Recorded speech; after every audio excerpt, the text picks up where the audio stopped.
모로코에서 발생한 강진 피해로 인해 사망자가 2,800명을 넘었고 부상자도 2,600명에 육박하고 있습니다. 생존자 구조율을 높이는 72시간의 골든타임도 지나면서 이제 기적을 바라야 하는 상황입니다. 어제 놀스리지의 한 쇼핑몰에서 또다시 떼강도 사건이 발생했습니다.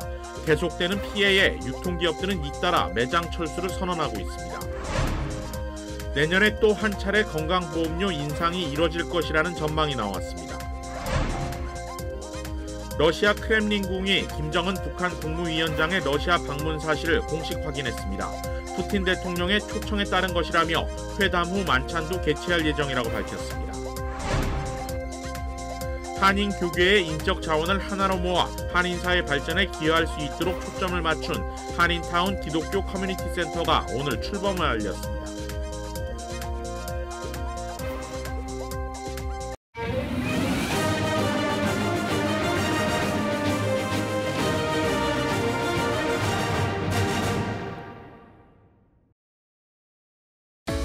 한미은행이 꿈을 미래로 이어갑니다. 꿈을 도전으로, 도전을 기회로, 기회를 미래로. 당신에겐 언제나 한미은행이 있습니다. Bank on your dreams. 한미은행. 시청자 여러분 안녕하십니까? KBS 아메리카 뉴스입니다. 북아프리카 모로코에서 발생한 강진 피해가 급증하고 있습니다. 사망자는 2,800명을 넘었고 부상자도 2,600명에 육박하고 있습니다. 보도에 김민아 기자입니다. 겨우 몸만 빠져나왔지만 치료도 제대로 받을 수 없는 상황. 구조대 접근조차 어려워 지진 발생 사흘 만에야 들것에 실려 옮겨집니다. 무너진 잔해더미에선 혹시라도 생존자가 있을까 조심스레 구조 작업을 벌입니다. 중장비는커녕 인력도 턱없이 부족하다 보니 속도는 더디기만 합니다. 가까스로 살아남은 주민들은 머물 곳도 먹을 것도 부족한데 여진까지 잇따르면서 힘든 시간을 보내고 있습니다.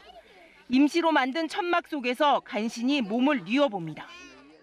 الحادثة يعني تقطع الضوء تقطع الماء ما لقاوش الماء الناس باش يشربوا الناس الدراري ديال الجمعية وجميع الساكنة ديال المنطقة هما اللي كيجبدوا الناس هما اللي كيخرجوا الناس هما اللي خرجوهم بايتين في البرد ما عندناش خضار ما عندناش شي حاجة باش نتغطاو الانسان كلشي طاحت ليهم الدار.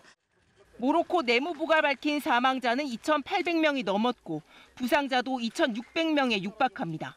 진앙지인 알하우즈 지역에서만 1,600여 명이 사망했고 인근 타루단트 지역에서도 1,000명 가까이 숨지는 등 피해가 집중됐습니다.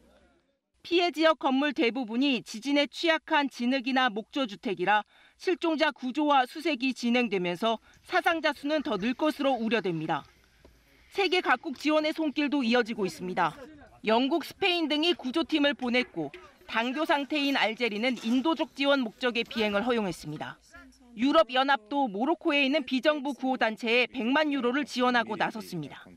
하지만 정작 모로코 정부는 각국의 지원 요청에 소극적이어서 피해 현장에서는 정부의 더딘 대응에 대한 비판이 나오고 있습니다. KBS 뉴스 김민아입니다. 지난 주말 쇼핑몰에서 또다시 떼강도 사건이 발생했습니다. 사법당국의 강력한 단속 의지를 비웃듯 이어지는 범죄에 매장들도 철수를 결정하고 있습니다. 윤범수 기자가 보도합니다. 이제 막 문을 연 한산한 일요일 오전 쇼핑몰. 검은색 후드에 복면을 뒤집어 쓴 남성 여러 명이 침입했습니다.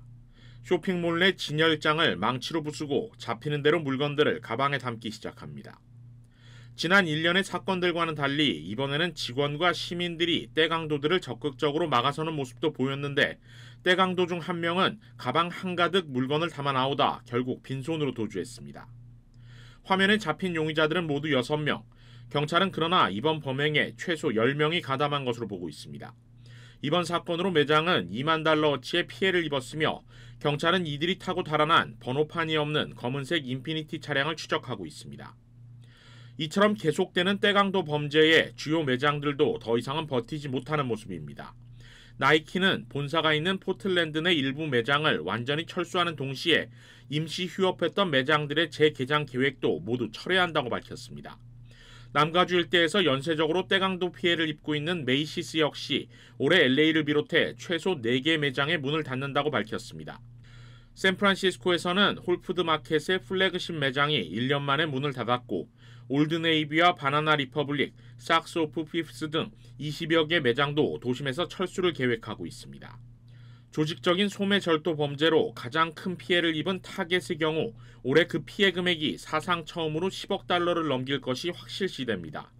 관련 범죄들이 수그러들지 않을 경우 가뜩이나 온라인 시장이 커지고 있는 추세 속에 오프라인 매장들의 철수는 더욱 가속화될 전망입니다. KBS 뉴스 윤범수입니다. 미네소타주도 캘리포니아주와 마찬가지로 체류 신분이 없는 운전자에게 면허를 발급하게 됐습니다. 캘리포니아주에서 시행된 불법 체류 주민 운전면허증 발급 법안 AB60은 지난 2014년 시행 후 2년 만에 80만 명이 넘는 운전자들에게 운전면허증을 발급해주면서 성공적으로 안착했습니다. 미네소타주 정부도 다음 달 1일부터 불법 체류자들에게 운전면허를 발급해준다고 발표했습니다. 운전면허 신청 시 합법적인 체류 신분을 보유하고 있음을 증명하는 항목을 없애 누구나 운전면허를 신청할 수 있도록 만든 겁니다. 이 같은 조치는 지난 3월 주의회를 통과한 법에 따른 것으로 미네소타 주정부는 8만여 명의 불법 체류자들이 운전면허증을 취득하게 될 것으로 전망하고 있습니다. 미네소타주가 불법 체류자들에게 운전면허 발급을 허용하게 되면서 캘리포니아주처럼 운전면허 발급 기준을 완화한 주는 20곳으로 늘었습니다. 내년에 또 한 차례 건강보험료 인상이 이뤄질 것이라는 전망이 나왔습니다. 의료진들의 인건비와 올라버린 약값이 원인입니다. 월스트리트저널은 내년부터 정부가 제공하는 건강보험인 오바마케어의 가입비는 6%, 고용주가 제공하고 있는 직장인 의료보험은 6.5%가량 오를 것이라고 전망했습니다. 물가가 진정세로 돌아서고 있지만 의료비는 아직 영향을 받지 못하고 있는 것이 이유로 풀이됐습니다. 의료진 인건비와 약값이 지속적으로 오르고 있기 때문에 보험업계는 이 같은 오름세가 당분간 이어질 것으로 보고 있습니다. 반면 의료보험료 인상폭이 가장 적었던 기간은 팬데믹 직전으로 지난 2019년 4.1%, 지난 2020년에는 2.6%까지 떨어졌습니다. 팬데믹 기간에도 건강보험료의 인상은 없었는데 대부분의 치료비가 정부 부담으로 돌아서면서 안정세가 이어져 온 결과로 분석됐습니다. 러시아가 김정은 북한 국무위원장의 방문 사실을 공식 확인했습니다. 김 위원장의 방문이 푸틴 대통령의 초청에 의한 것이라며 회담 후 만찬도 개최될 예정이라고 밝혔습니다. 보도에 조빈나 기자입니다. 러시아 크렘린궁이 북한 김정은 국무위원장의 러시아 방문을 발표했습니다.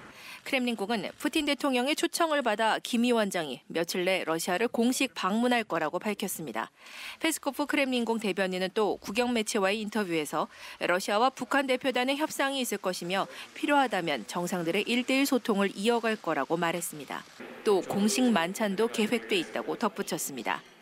방문 목적에 대해서는 북한은 러시아의 이웃이고 여느 이웃 국가들처럼 좋은 호혜 관계를 구축해야 한다며 이는 푸틴 대통령이 지속해서 추구하는 거라고 설명했습니다. 우리 정보당국도 김 위원장이 이미 전용 열차를 타고 러시아로 향하고 있다고 확인했습니다. 평양에서 러시아 블라디보스토크까지는 20시간 이상이 걸립니다. 두만강 철교 건너 북한 두만강역 주변에는 북한 열차들이 반복해서 움직이거나 정차해 있는 모습이 KBS 카메라에 포착됐습니다. 김 위원장의 국경 통과를 앞두고 북한 측이 선로 점검에 나선 것으로 보입니다. 북러 정상회담의 정확한 시기와 장소는 아직 공개되지 않았습니다. 푸틴 대통령은 동방경제포럼 참석을 위해 어제 블라디보스토크에 도착해 오늘은 중국, 라오스 측과의 만남이 예정돼 있습니다. 김 위원장이 러시아에 도착하면 이르면 오늘이나 내일쯤 블라디보스토크 인근에서 북러 정상회담이 개최될 수 있다는 관측이 제기되고 있습니다. 현지에서는 회담 장소로 철도가 연결되는 보스토치니 우주기지가 유력하게 거론되고 있습니다. 블라디보스토크에서 KBS 뉴스 조빈나입니다. 국무부는 김정은 위원장과 푸틴 대통령의 회동 성격에 대해 다량의 무기 거래를 위한 최종 조율 단계로 보고 있다고 밝혔습니다. 북한을 향해선 추가 제재 경고를 내놨고 푸틴 대통령은 지원을 구걸한다고 평가절하했습니다. 보도에 김기현 기자입니다. 미 국무부는 김정은 국무위원장과 푸틴 대통령 간 회동 성격을 북러 무기 거래의 최종 조율 단계로 규정했습니다. 정박 미 국무부 대북 특별 부대표는 전략국제문제연구소 세미나 기조연설을 통해 러시아는 우크라이나 전쟁에 투입할 여러 종류 탄약을 북한으로부터 상당량 얻고자 한다며 이같이 밝혔습니다. This can only be seen as the next and maybe final step in a series of conversations between Russia and the DPRK to finalize a growing arms transfer relationship. 이와 관련해 매튜 밀러 미 국무부 대변인은 러시아를 향한 북한의 무기 이전은 모두 유엔 안보리 결의 위반이라며 새로운 제재 부과를 경고했습니다. 밀러 대변인은 특히 푸틴 러시아 대통령이 전쟁 지원을 요청하기 위해 국제사회 따돌림 대상인 김정은 위원장까지 만나는 건 한마디로 구걸 행위라고 깎아내렸습니다. I would characterize it as him begging for assistance. Now we'll see. There may be something that he offers in exchange. We'll see when it comes. We'll monitor it very closely. 백악관을 비롯한 미 안보당국은 북한을 향해 러시아에 무기를 제공하지 않겠다던 약속을 준수하라고 거듭 촉구하면서 상황 전개를 면밀히 살피고 있습니다.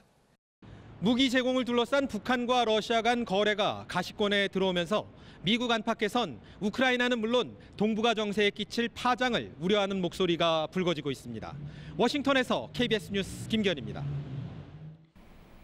오늘은 9.11 테러 22주기를 맞는 날입니다. 뉴욕 세계무역센터와 펜타곤 등 전국에서 추모 행사가 열렸습니다. 희생자 2명의 신원도 DNA 분석을 통해 추가적으로 확인됐습니다. KBTV 전상희 기자가 보도합니다. 오늘은 알카에다 테러리스트들의 비행기 납치 공격으로 세계무역센터 쌍둥이 빌딩을 무너뜨린 지 22년이 되는 날로 전국에서 기념식과 묵념, 타종, 촛불 집회 등 다양한 추모 행사가 진행됐습니다. 그라운드 제로의 국립 9.11 기념관과 박물관 광장에서 열린 기념식에서는 희생자의 유족이 연단에 올라 1시간 동안 사망자의 이름을 낭독했습니다. 그라운드 제로는 세계무역센터 쌍둥이 빌딩이 무너진 자리입니다. 이 자리에는 카멜라 해리스 부통령이 참석했습니다. 조 바이든 대통령은 알래스카에서 추모식에 참석하는 최초의 대통령이 됐습니다. 뉴저지의 맘모스 카운티는 카운티 직원들이 추모식에 참석할 수 있도록 오늘을 공휴일로 지정하기도 했습니다. 한편 테러 22주기에 앞서 지난 8일 희생자 2명의 신원이 확인됐습니다. 이는 2021년 9월 희생자의 신원이 확인된 지 약 2년 만입니다. AFP 통신은 뉴욕시 검시관실이 DNA 분석을 통해 9.11 테러 당시 세계무역센터에서 사망한 희생자 2명을 추가로 확인해 총 사망자 2,753명 중 유해가 확인된 희생자 수는 1,649명으로 늘어났다고 보도했습니다. 이번에 확인된 희생자 중 1명은 남성, 다른 1명은 여성으로 남성의 신원은 2001년 수습된 유해의 DNA 검사를 통해 여성은 2001년과 2006년, 2013년에 수습된 유해를 통해 신원이 밝혀졌습니다. 이번 신원 확인을 위해 기존보다 더 높은 민감도를 보이는 차세대 염기 서열 분석 기술이 사용됐다고 검시관실은 전했습니다. 에릭 아담스 뉴욕시장은 성명에서 추가 신원 확인이 유가족에게 조금이나마 위로가 되기를 바란다고 전했습니다. 2001년 9.11 테러로 약 3,000명이 사망했고 현재까지 희생자의 40%인 약 1,100명의 신원이 확인되지 않고 있습니다. KBTV 뉴스 전상입니다. 한인 교계 인적 자원을 하나로 모은 한인타운 기독교 커뮤니티 센터가 오늘 공식 출범을 알리는 기자회견을 개최했습니다. 김경일 기자가 보도합니다. 오늘 출범한 비영리 단체 한인타운 기독교 커뮤니티 센터는 1995년부터 2017년까지 운영되던 주눈사랑채 한인타운 연장자 센터의 후속기관으로 이민법 서비스와 메디케어, 은퇴연금, 소셜 서비스 등의 전문성을 이어가고 아시안 징후범죄나 자살, 마약이나 술 중독은 물론 주거 문제와 가정 내 갈등 등 한인 사회 문제를 한인 교회의 좋은 인적 자원들이 알고 힘을 모아 도울 수 있도록 하는 데 초점을 두고 투표 참여의 중요성을 알리는 데도 중점을 두고 있다고 설명했습니다. 유권자 등록이라든지 투표 참여 이런 정치와 관련된 부서를 설립할 것을 저희들이 제안을 해드리고 저희들이 중립적인 입장으로 어떤 중요한 이슈가 있을 때는 목사님들과 저희들이 모여서 같이 우리 커뮤니티를 대변하는 목소리를 낼 수 있는 그런 구심점을 만들려고 합니다. 또 현재 한인 사회의 문제는 한인 비영리 단체들이 돕고 있는 부분들도 있어 박 이사는 한인 비영리 단체들과도 반드시 연대하고 협력해야 한다고 강조했습니다. 이에 한인 비영리 단체들도 새 단체의 출범을 반기며 기대감을 보였습니다. 코리아타운 커뮤니티 센터를 통해서 이 교계와 그리고 한국 교회들과 이 새로운 릴레이션십과 파트너십을 맺어서 이런 한인 사회에 겪고 있는 청소년 이슈나 마약 이슈, 노숙자 이슈 여러 이슈들을 함께 풀어나갈 수 있으면 굉장히 좋을 것 같습니다. 박 이사는 흑인 커뮤니티의 경우 마틴 루터 킹 목사의 영향으로 교회가 사회적 문제 해결에 앞장서고 있다며 한인 사회 발전을 위해 한인 교회도 힘을 모아 여러 문제 해결에 힘을 보태야 할 때라고 강조했습니다. KBS 뉴스 김경일입니다. 캘리포니아주 차량국이 운전면허 필기시험 재택응시 기회를 확대했습니다. 캘리포니아주 차량국은 운전면허 필기시험을 집에서 볼 수 있는 기회를 기존보다 확대했다고 밝혔습니다. 운전면허 필기시험을 집에서 응시하고자 할 경우 DMV 홈페이지에서 신청서와 수수료를 납부한 뒤 온라인 시험 전형을 선택하면 됩니다. 하지만 18세 미만의 응시자는 부모의 동의가 필요합니다. 필기시험에 통과한 응시자는 DMV를 방문해 관련 증빙 서류를 제출하고 지문과 사진을 등록하면 됩니다. 온라인 시험은 웹캠이 달린 노트북이나 태블릿을 통해 응시할 수 있습니다. 기회는 2번 주어지는데 2번 이상 탈락할 경우 DMV를 직접 방문해야 시험을 치를 수 있습니다. 식품의약국 FDA가 코로나 변이 바이러스에 대처할 수 있도록 개발된 새로운 백신을 승인했습니다. KBTV 김은지 기자가 보도합니다. 오늘 미 식품의약국 FDA가 겨울철을 앞두고 신종 코로나 바이러스 감염증 재확산이 우려되는 가운데 추가적으로 국민들을 보호하기 위한 방책으로 새롭게 업데이트된 코로나19 예방접종 백신에 대한 승인을 결정했습니다.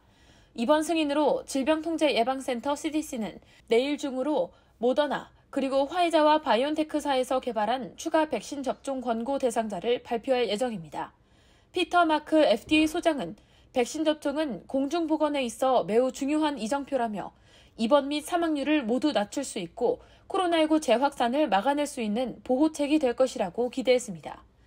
이어 FDA 승인을 통해 대중은 새롭게 출시된 백신의 안전성과 효율성을 신뢰하고 접종 대상자들은 적극적으로 추가 접종에 나서주길 바란다고 당부했습니다.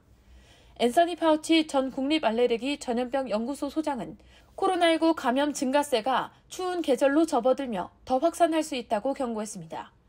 파우치 전 소장은 어제 인터뷰를 통해 코로나19 감염이 늘고 있는 것은 분명하다며 가을과 겨울 실내 활동이 많아질 것에 대비해야 한다고 말했습니다. 뉴욕타임스가 자체 집계한 조사에 따르면 지난 26일 기준 입원 환자 수는 2주 전 대비 29% 증가했고 사망률도 2주 전 대비 31% 증가했습니다. 이에 화이자와 모더나 등 제약회사가 앞다퉈 새 변이에 대비한 코로나19 백신 개발에 박차를 가해왔습니다. 전문가들은 새롭게 출시된 코로나19 부스터샷이 새 변이 바이러스 차단에 도움이 될 것이라며 노년층 및 만성질환을 앓고 있는 사람들의 적극적인 접종을 촉구했습니다. KBTV 뉴스 김은지입니다. 라스베이거스 스트립에 자리한 호텔 침대에서 빈대가 발견되고 있습니다. 여행객들의 주의가 요구됩니다. 네바다주 보건국은 지난 18개월 동안 라스베이거스 스트립에 자리한 호텔 7곳에서 빈대 관련 신고 접수가 이루어졌다고 밝혔습니다. 빈대가 보고된 호텔은 시저스 팰리스와 팔라쪼, 플래닛 할리우드와 서커스, 트로피카나와 MGM 그랜드, 사하라 등 스트립에 인접한 유명 호텔들로 확인됐습니다. 해당 호텔들은 빈대 관련 신고가 접수된 뒤 관련 객실을 폐쇄하고 방역 활동을 펼친 것으로 전해졌습니다. 빈대에 물린 경우 피부가 가렵고 물집이 잡힐 수 있습니다. 빈대에 물린 피부는 경구용 항히스타민제를 복용하거나 코스티코스테로이드 성분이 들어간 크림을 도포해 치료할 수 있습니다. 뉴욕주가 음력설을 공립학교 휴일로 지정했습니다. 중국설이 아닌 아시아 음력설로 인정됐습니다. KBTV 강정민 기자입니다. 캐시 호컬 뉴욕 주지사는 뉴욕주에 있는 모든 공립학교가 아시아 음력설에 수업을 하지 않도록 하는 법안에 서명했습니다. 이 법안은 안드레아 스튜어트 커슨스 주 상원의원과 칼 헤이스티 주 하원의장을 비롯한 여러 의원으로부터 강력한 지지를 받았습니다. 내년부터 뉴욕주의 공립학교는 설날 당일에 학교 문을 닫게 됩니다. 내년 휴교일은 2월 10일입니다. 호컬 주지사는 아시아 음력설은 단순히 학교가 쉬는 날이 아니라 학생들이 다양한 문화와 전통을 배우고 축하하는 기회라며 뉴욕을 위대하게 만드는 인종 다양성을 깨닫는 데 중요한 역할을 할 것이라고 설명했습니다. 지난 2015년 뉴욕시 차원에서 음력설을 공립학교 공휴일로 지정하는 데 앞장섰던 롱김 의원은 100만 명이 넘는 아시아계 학생들이 앞으로 가족과 함께 설날을 기념하고 문화 전통을 지킬 수 있게 됐다고 전했습니다. 그는 지난해 뉴욕주 의회에서 매년 11월 22일을 김치의 날로 기념하는 결의안 통과를 주도하기도 했습니다. 김 의원은 뉴욕의 아시아계 주민들은 팬데믹 기간 길거리와 지역사회에서 급증한 반아시아 정서에 시달렸다며 음력설의 공립학교 공휴일 지정은 포용적인 미국 사회를 만드는 데 중요한 이정표가 될 것이라고 평가했습니다. 그레이스 맹 하원 의원은 2009년에 이 법안을 이야기했을 때 사람들이 말도 안 된다며 비웃었던 기억이 난다며 우리 사회가 정말 많이 발전한 것이라고 말했습니다. 이웬 추 상원 의원은 아시아계 뉴욕 주민들을 포용하기 위해 오랫동안 싸워온 노력의 결과라며 아시아계 미국인이 직면한 혐오에 맞서 큰 변화를 불러올 것이라고 평가했습니다. 법안은 설날을 중국설이 아닌 아시아 음력설로 표기했습니다. 그동안 영미권에서는 설날을 중국설로 표기해왔는데 한국과 베트남 등 다른 아시아 국가들의 다양성을 지워버린다는 지적이 잇따랐습니다. KBTV 뉴스 강정민입니다.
미래로 이어갑니다. 꿈을 도전으로, 도전을 기회로, 기회를 미래로. 당신에겐 언제나 한미은행이 있습니다. Bank on your dreams. 한미은행. KBS 아메리칸 뉴스 마칩니다. 시청해 주셔서 고맙습니다.